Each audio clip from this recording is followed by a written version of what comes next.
Boa noite. Graça e a paz. Se tem alguém acordado aí, vivo. Já são quase o horário, eu não quero demorar, ser bem rapidinho.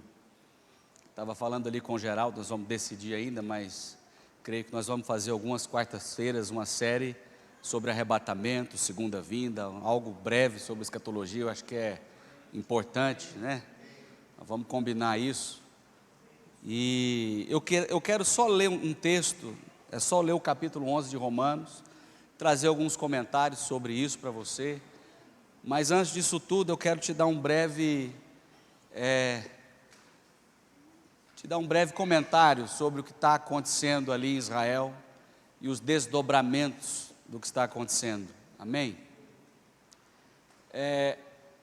A nação de Israel sendo atacada ali pelo Hamas, pela Palestina, isso não é novidade para ninguém. Isso começa a mexer ali com o Oriente Médio, mas mexe também com o mundo inteiro. Os Estados Unidos começa a se posicionar, querendo enviar, já enviou, aliás, o maior navio de guerra do mundo, foi enviado para lá. Nós temos, além disso, já na Ucrânia e na Rússia, uma tensão de guerra também, uma guerra que já se estende aí há mais de ano, Rússia e Ucrânia. Então entenda que quando o próprio Jesus Cristo, nosso Senhor, começa a falar do princípio das dores, ele começa a falar de guerras, rumores de guerras, ele começa a definir o que seriam. Seria, olha, nação contra nação, reino contra reino. É o quê? É Ucrânia contra Rússia, é a Síria, o Líbano contra Israel. Então, nós começamos a entender que há uma mexida no cenário mundial com relação a guerras.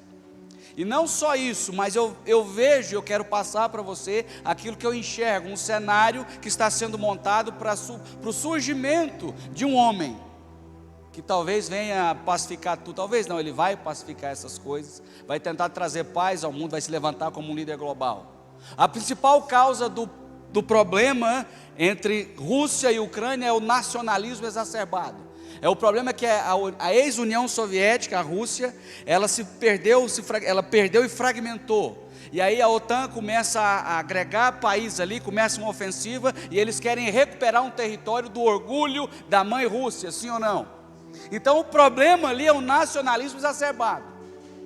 Então esse é um dos pontos que a agenda do anticristo vai ser de derrubar. O problema das guerras é o nacionalismo exacerbado. É uma coisa que o judeu não aceita tirar dele. Por isso ele vai perseguir os judeus. E é por isso que os homens agora são cidadãos do mundo. É necessário um governo, um comandante, um governante mundial para tirar esse nacionalismo do seu coração e do meu. Amém? Você consegue entender o que eu estou dizendo? Vai ser criado agora, por exemplo, na União Europeia, se tem um passaporte europeu. A França hoje, ela é dominada por muçulmanos, por africanos, por um monte de gente que não é mais francês. Portugal, todo mundo foi embora, a maioria. Como é que você entende o que eu estou dizendo? Há um êxodo dos países ali de Portugal, da Itália, há uma migração, para que o sentimento de nacionalismo seja enfraquecido, para que fique mais fácil para se levantar um homem para governar o mundo. Um outro problema é o problema religioso.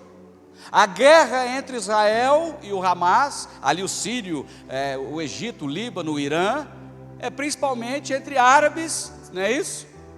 E judeus. Então há um problema religioso. Vai ser necessário que o mundo tenha uma só religião. Uma só. Entenda os pontos. Esse homem vai olhar para o mundo inteiro e vai dizer: nós temos que acabar com o nacionalismo. Nós temos que acabar com essa diversidade de religiões. Nós precisamos de uma religião só.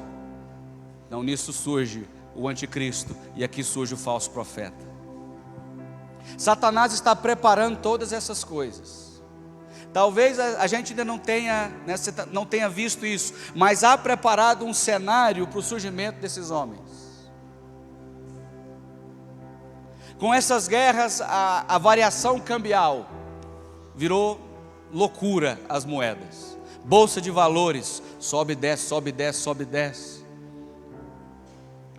Não sei se vão criar uma moeda única, mas um sistema único econômico vai ser criado, sim. A Bíblia diz em Apocalipse que a marca da besta você não vai poder nem comprar e nem vender sem uma marca. Essa marca é uma marca física, sim. Então entenda o que está acontecendo agora, irmão. Eu estava falando para o Geraldo, eu acho que é só o capeta que põe paz nisso. Essa guerra provém de Deus. Essa guerra provém de Deus. Tudo que está acontecendo provém de Deus. Deus não perdeu o controle, Ele não está dormindo. Agora a gente como igreja precisa olhar e entender a preparação das coisas. Ali agora as nações em volta de Israel vão entrar, vão atacar Israel. Os Estados Unidos já se posicionou, provavelmente a Rússia entra também. A China vai entrar, vai virar, meu irmão. Não tem mais jeito. E nós damos glórias a Deus por isso. Nós damos glórias a Deus, porque nesse tempo há uma promessa para a igreja, num derramamento do Espírito Santo, de um acordar da igreja, de um despertar. O Evangelho será pregado a todas as nações nesse tempo. A igreja precisa, abre aí comigo. A igreja ela tem na sua promessa, na promessa da sua existência, ela já é triunfante. Abre comigo.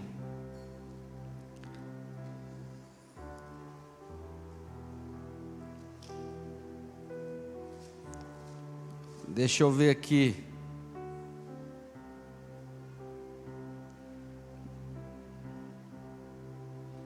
Mateus 21.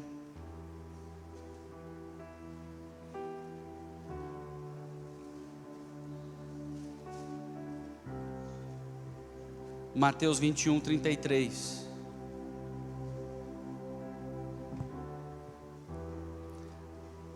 Mateus 21, 33 diz assim: atentai noutra parábola. Quem abriu aí diz amém. Havia um homem, dono de casa, que plantou uma vinha, cercou-a de uma sebe, construiu nela um lagar, edificou-lhe uma torre e arrendou a uns lavradores, depois se ausentou do país. Ao tempo da colheita enviou seus servos aos lavradores, para receber os frutos que lhe tocavam. E os lavradores, agarrando os servos, espancaram a um, mataram a outro e a outro apedrejaram. Enviou ainda outros servos em maior número, e trataram-nos da mesma sorte. E por último enviou-lhes o seu próprio filho, dizendo: a meu filho respeitarão.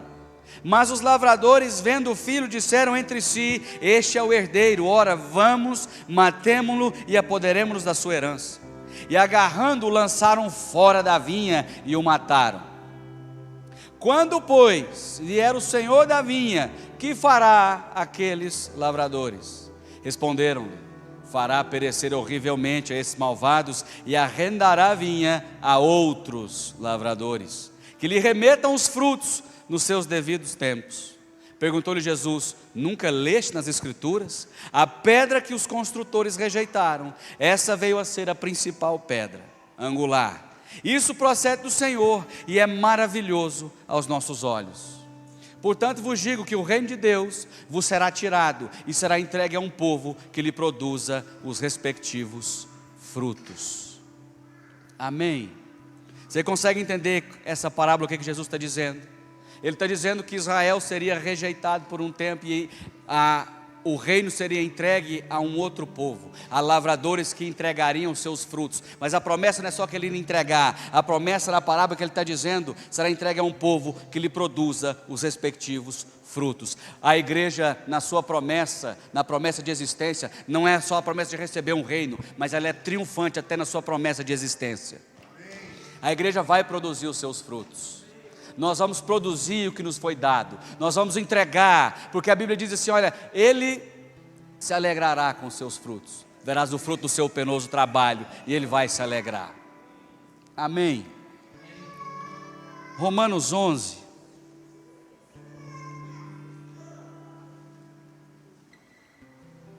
Eu vou ler só o capítulo 11, é rapidinho.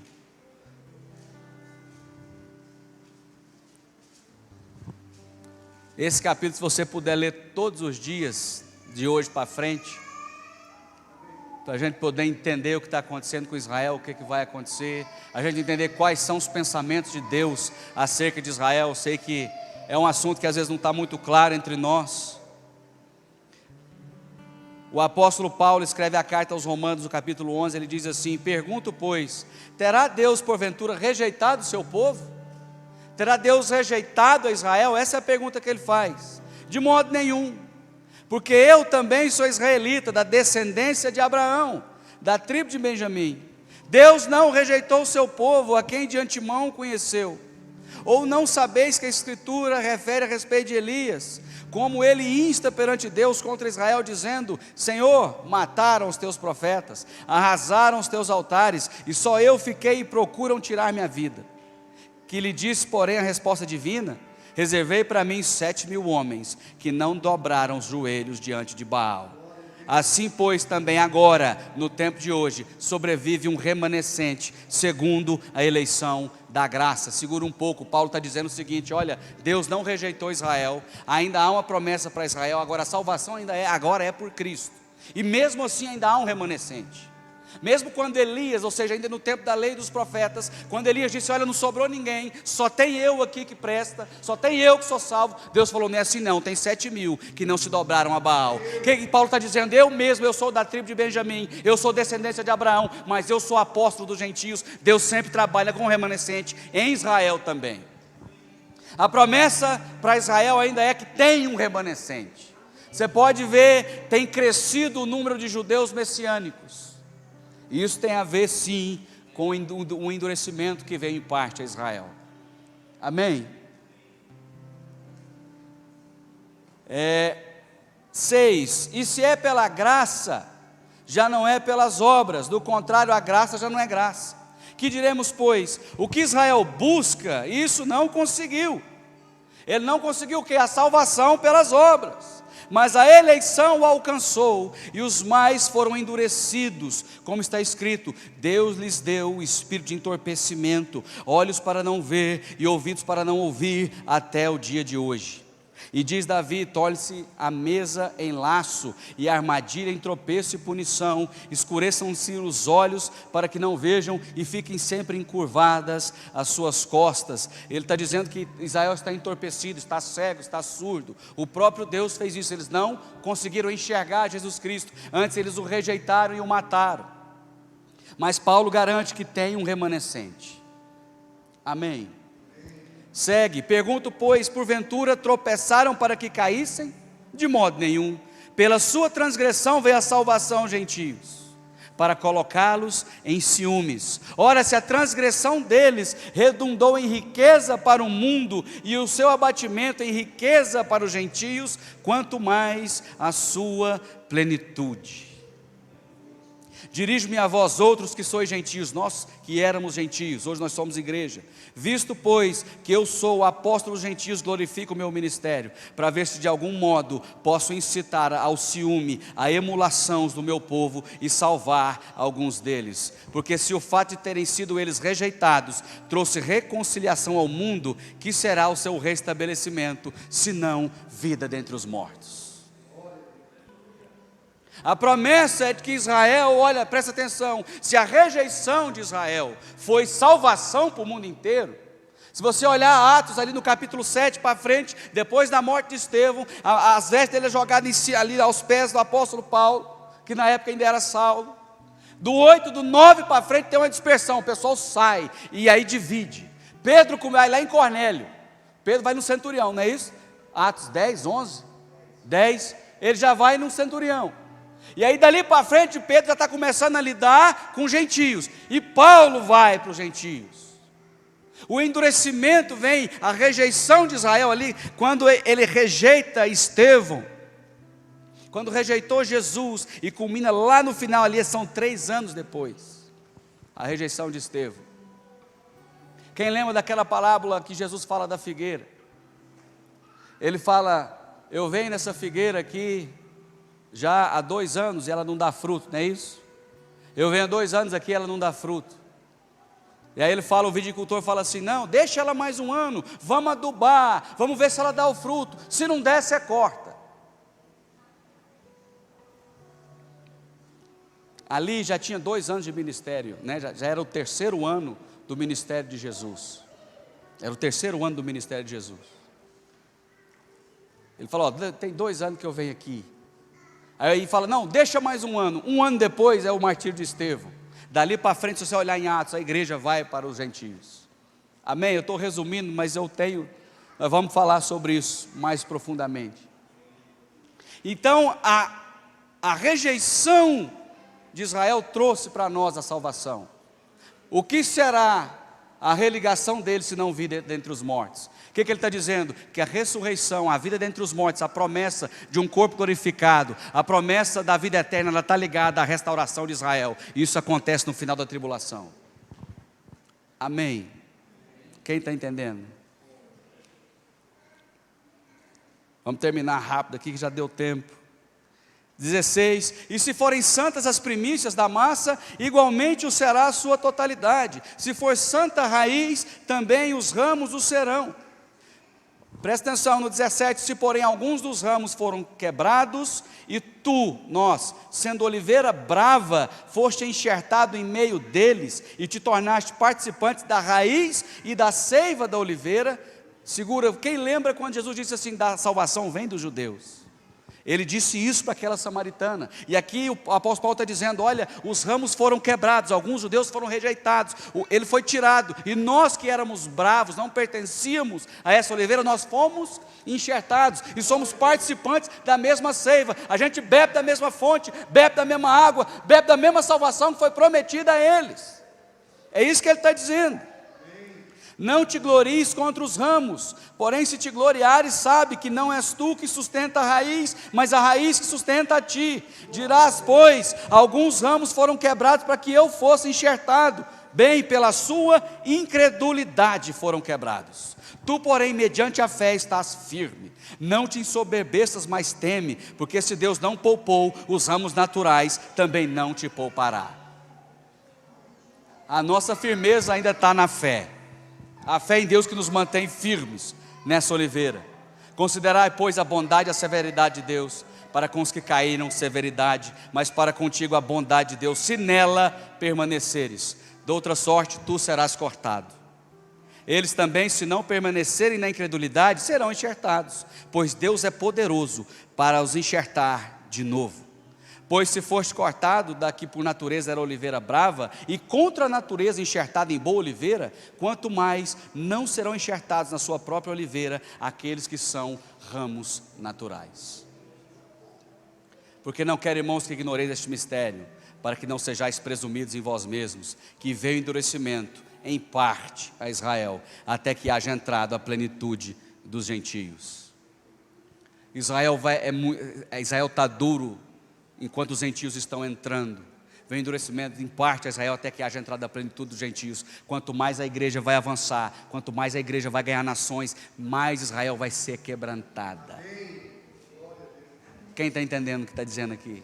Ele está dizendo assim: não quero, irmãos, que ignoreis esse mistério, para que não sejais presumidos em vós. Veio endurecimento em parte a Israel, até que haja entrada a plenitude dos gentios. Quer dizer, quanto mais gentio entra, mais mole Israel fica. Menos duros eles deixam de ser. Sabe, quem está entendendo? O avivamento que toca Israel vem pela igreja, irmão. Nós conhecemos Yeshua, que eles rejeitaram. 26, e assim todo Israel será salvo, como está escrito: virá de Sião o libertador, e ele apartará de Jacó as impiedades. Esta é a minha aliança com eles, quando eu tirar os seus pecados. Quanto ao evangelho, são eles inimigos por vossa causa. Aqui ele está dizendo: são inimigos naquele tempo. Todo aquele que rejeita o evangelho, ele é inimigo.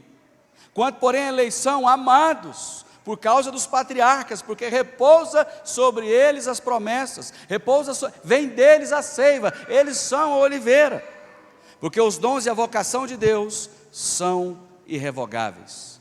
Porque assim como vós também outrora fostes desobedientes a Deus, mas agora alcançaste misericórdia à vista da desobediência deles, assim também estes agora foram desobedientes, para que igualmente eles alcancem misericórdia à vista da que vos foi concedida. E aqui fica um detalhe da justiça de Deus, porque Deus encerrou a todos na desobediência, a fim de usar de misericórdia para com todos. Ó, a profundidade da riqueza, tanto da sabedoria como do conhecimento de Deus. Quão insondáveis são os seus juízos, quão inescrutáveis os seus caminhos. Quem, pois, conheceu a mente do Senhor, ou quem foi o seu conselheiro, ou quem primeiro deu a ele, para que ele venha a ser restituído? Porque dele, por ele e para ele são todas as coisas, a ele, pois, a glória eternamente. Amém. Deus não rejeitou o seu povo, não rejeitou Israel. Israel é sim um relógio para nós, é um relógio para o mundo, e nós precisamos em nome de Jesus entender que nós somos enxertados nessa oliveira, que vem deles, nós precisamos interceder por eles. O endurecimento veio a eles agora, mas o nosso avivamento amolece e traz a plenitude dos gentios para dentro da igreja, e traz Israel também. O problema dos irmãos de José que não o reconheceram, é porque ele era judeu, mas estava vestido de egípcio. As vestes dele eram diferentes das vestes do judeu. O que ele falava não era mais o hebraico, ele falava a língua egípcia. A mesma coisa tem acontecido nesse tempo. O Jesus Yeshua, que é judeu, hoje ele está vestido igual um ocidental. Ele fala inglês, ele fala português. Eles não entendem isso. Mas chegou um dia, no meio da tribulação, daquele tempo, dos 7 anos de fome, no meio de 7 anos de fome, José vira para os irmãos e fala: eu sou José. No meio da tribulação, eles vão ver Jesus, irmão. Eles vão ver Jesus. Eles vão ver Jesus sim. Como José se apresentou: eu sou José a quem vocês venderam. Eu sou Jesus a quem vocês crucificaram. Eu sou Jesus a quem vocês venderam também. Eu sou o governador do mundo, eu tenho o controle disso aqui. Eu vou guardar vocês, manda vir para cá. Da mesma maneira como José foi apresentado de volta, Jesus vai se apresentar a eles. Amém?